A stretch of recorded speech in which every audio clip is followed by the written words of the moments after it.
السلام علیکم ورحمۃ اللہ وبرکاتہ۔ الحمد للہ رب العالمین والعاقبۃ للمتقین والصلاة والسلام علی اشرف الانبیاء والمرسلین نبینا محمد وعلی آلہ وصحبہ اجمعین وبعد۔ آج کے درس میں قنوت وتر کے تعلق سے کچھ باتیں بیان کی جائیں گی۔ وتر کی نماز، اس کا حکم کیا ہے؟ وتر کی نماز یہ پڑھنا سنت مؤکدہ ہے۔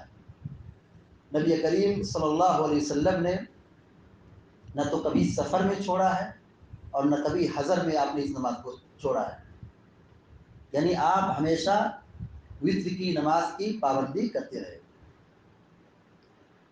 اس کا وقت کب سے شروع ہوتا ہے؟ عشاء کی نماز کے بعد۔ عشاء کی نماز سے ہم فارغ ہو گئے، پڑھ لیے، نماز پڑھنے کے بعد سے اس کا وقت شروع ہوتا ہے اور اس کا وقت رہتا ہے کب تک؟ فجر کی اذان تک۔ فجر کی اذان تک یعنی صبح صادق تک۔ سب سے بہتر وقت جس میں وتر کی نماز پڑھنی چاہیے رات کے آخری حصے میں، یعنی فجر کی اذان سے پہلے پہلے۔ اگر کوئی شخص نہیں بیدار ہو سکتا ہے، اس کی نیند نہیں کھلتی ہے، تو اسے عشاء بعد پڑھ لینا چاہیے۔ لیکن جو بیدار ہو سکتا ہے اور وہ اٹھتا ہے، اس کی عادت ہے اور وہ اٹھ سکتا ہے، تو اسے چاہیے کہ وہ وتر کی نماز کو بالکل اخیر وقت میں پڑھے۔ وتر کی نماز کی تعداد کتنی ہے؟ کتنی رکعات ہے؟ سب سے کم 1 رکعت ہے اور سب سے زیادہ 9 رکعت ہے۔ 1 رکعت یا 3 رکعت یا 5 رکعت یا 7 رکعت یا 9 رکعت وتر ہم پڑھ سکتے ہیں۔ وتر کی نماز اگر ہم 3 رکعت پڑھتے ہیں تو اس کے پڑھنے کا 2 طریقہ ہے۔ 2 رکعت پڑھ کے ہم سلام پھیر دیں، 1 رکعت پھر سے پڑھیں، یا ہم 3 رکعت ایک سلام سے پڑھیں، یہ بھی ثابت ہے۔ اور جب 3 رکعت ایک ساتھ پڑھیں گے تو دوسرے تشہد میں بیٹھیں گے نہیں، سجدے سے سیدھے تیسری رکعت کے لیے کھڑے ہو جائیں گے۔ 3 رکعت جب ہم وتر کی نماز پڑھیں گے تو تینوں رکعتوں میں قرأت کریں گے، یعنی 3 سورت پڑھیں گے۔ پہلی رکعت میں سورہ اعلیٰ کا پڑھنا مسنون ہے، دوسری رکعت میں قل یا الکافرون کا پڑھنا مسنون ہے، تیسری رکعت میں سورہ اخلاص کا پڑھنا مسنون ہے۔ ان کے علاوہ اگر دوسری بھی کوئی سورت پڑھ لیتے ہیں تو کوئی حرج نہیں ہے، بس یہ افضل اور سنت کی بات ہے۔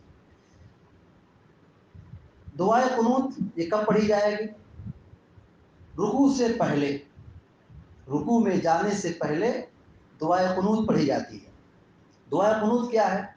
اللہم اہدنی فیمن ہدیت وعافنی فیمن عافیت وتولنی فیمن تولیت وبارک لی فیما اعطیت وقنی شر ما قضیت فإنک تقضی ولا یقضى علیک وإنہ لا یذل من والیت ولا یعز من عادیت تبارکت ربنا وتعالیت۔ یہ دعائے قنوت ہے۔ اس دعائے قنوت کا مطلب کیا ہے؟ اے اللہ تو مجھے ہدایت دے ان میں جنہیں تو نے ہدایت دی، اور عافیت دے ان میں جنہیں تو نے عافیت دی، اور میرا ضامن ہو جا ان میں جنہیں تو نے ضمانت دی، اور تو مجھے برکت دے اس میں جو کچھ تو مجھے عطا کر رہا ہے، یعنی تو مجھے عطا کر، مال ہے، اولاد ہے، زندگی ہے، صحت ہے، جو بھی نعمت ہے اس میں تو ہمیں برکت دے، اور بچا اس شر سے جو نے تقدیر میں لکھا ہے، یعنی تقدیر کے شر سے میری حفاظت کر، اس لیے کہ تو ہی حکم کرتا ہے، تو ہی فیصلہ کرتا ہے، اور تجھ پر کوئی فیصلہ نہیں کر سکتا ہے، اور وہ ذلیل نہیں ہوتا جس کا تو دوست ہو جائے، وہ آدمی کبھی ذلیل و رسوا نہیں ہوتا جس کا حامی اور ناصر اور ولی اللہ رب العالمین ہو جائے، اور وہ عزت پا نہیں سکتا جس کا تو دشمن ہو جائے، یعنی اللہ رب العالمین جس کا دشمن ہو جائے وہ آدمی کبھی بھی دنیا و آخرت میں عزت اور سرخروئی اور کامیابی نہیں پا سکتا ہے۔ اور تو بڑی برکت والا، بلندی والا ہے، تو بڑی برکت، اے ہمارے رب تو بلندی والا ہے اور خیر و برکت والا ہے۔ یہ دعا ہے جو دعائے قنوت میں پڑھی جاتی ہے، اس کا ترجمہ ہے۔ اس کے پڑھنے کا طریقہ کیا ہے؟ اگر آدمی تنہا نماز پڑھ رہا ہے تو وہ واحد کا صیغہ استعمال کرے گا، اللہم اہدنی فیمن ہدیت، اس طرح پڑھے گا۔ اور اگر جماعت سے پڑھا جا رہا ہے، وتر کی نماز جماعت سے پڑھی جا رہی ہے، تو امام جب دعا کرے گا تو اللہم اہدنا فیمن ہدیت جمع کے ساتھ دعا کرے گا، کیونکہ دونوں قسم کی دعائیں واحد کے ساتھ اور جمع کے ساتھ دونوں قسم کی روایتیں حدیث میں موجود ہیں۔ تو واحد کے ساتھ کب پڑھیں گے؟ جب تنہا ہوں گے۔ جمع کے ساتھ کب پڑھیں گے؟ جب جماعت سے ہوں گے۔ دعائے قنوت میں کیا اضافہ بھی کیا جا سکتا ہے؟ سوال ہے، دعائے قنوت میں کیا دعا بڑھائی جا سکتی ہے؟ سنت یہ ہے کہ آدمی اتنی ہی دعا پڑھے جتنا اللہ کے نبی صلی اللہ علیہ وسلم نے بیان کیا ہے، جیسا کہ بھی دعا پڑھ کے بتائی گئی ہے۔ ہاں، ماہ رمضان میں نصف رمضان کے بعد، 15 رمضان کے بعد دعاؤں میں، دعائے قنوت میں اضافہ کیا جا سکتا ہے۔ عمر بن خطاب سے اور دیگر صحابہ کرام سے یہ ثابت ہے کہ وہ دعائے قنوت میں، ماہ رمضان میں دعائے قنوت کرتے وقت کچھ دعاؤں کا اضافہ کرتے تھے، خیر و بھلائی طلب کرتے تھے، خیر و بھلائی کی دعائیں کرتے تھے، اور کافروں، ظالموں، مشرکوں کے حق میں بد دعائیں بھیجتے تھے۔ تو اس لیے ماہ رمضان میں اگر کوئی اضافہ کرتا ہے دعا کے اندر تو سلف سے اس کا ثبوت ملتا ہے، لہذا کیا جا سکتا ہے۔ جب دعائے قنوت امام پڑھائے گا، بلند آواز سے پڑھے گا، دعا کرے گا، تو مقتدی کو کیا کرنا چاہیے؟ آمین کہنا چاہیے۔ جسے امام دعا کر رہا ہے اللہم اہدنا فیمن ہدیت، تو مقتدی کو کہنا چاہیے آمین، آہستہ آواز سے، بہت زور سے نہیں، میڈیم آواز سے۔ اللہم اہدنا فیمن ہدیت، یہاں پہ آمین کہنا چاہیے۔ وعافنا فیمن عافیت، یہاں پر آمین کہنا چاہیے۔ وتولنا فیمن تولیت، یہاں پہ آمین کہنا چاہیے۔ وبارک لنا فیما اعطیت، یہاں پہ آمین کہنا چاہیے۔ وقنا شر ما قضیت، یہاں پر آمین کہنا چاہیے۔ اس کے بعد جو صیغہ ہے فإنک تقضی ولا یقضى علیک سے لے کر کے اخیر تک تبارک ربنا وتعالیت، یہ اللہ رب العالمین کی تعریف ہے، حمد و ثنا ہے، تو اس پہ آمین نہیں کہنا چاہیے۔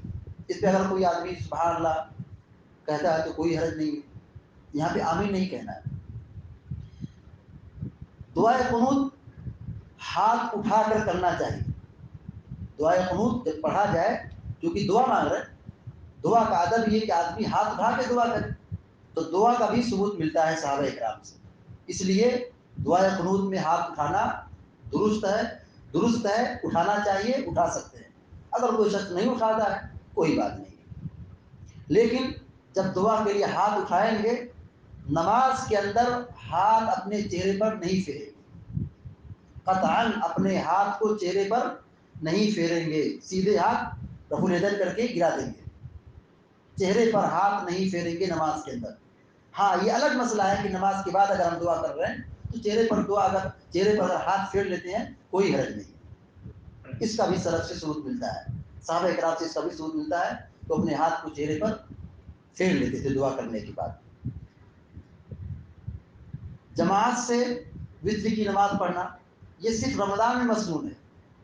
وتر کی نماز جماعت سے پڑھنا یہ صرف ماہ رمضان میں پڑھنا، کیونکہ یہ تراویح جب پڑھتے ہیں تو تراویح کا ہی حصہ ہے، قیام اللیل کا حصہ ہے وتر، لہذا ماہ رمضان کے علاوہ یہ وتر کی نماز جماعت سے نہیں پڑھنا ہے، صرف اور صرف ماہ رمضان میں وتر کو جماعت کے ساتھ ادا کرنا ہے۔ یہ کچھ احکام و مسائل تھے جس کا تعلق وتر کی نماز سے اور دعائے قنوت سے تھا۔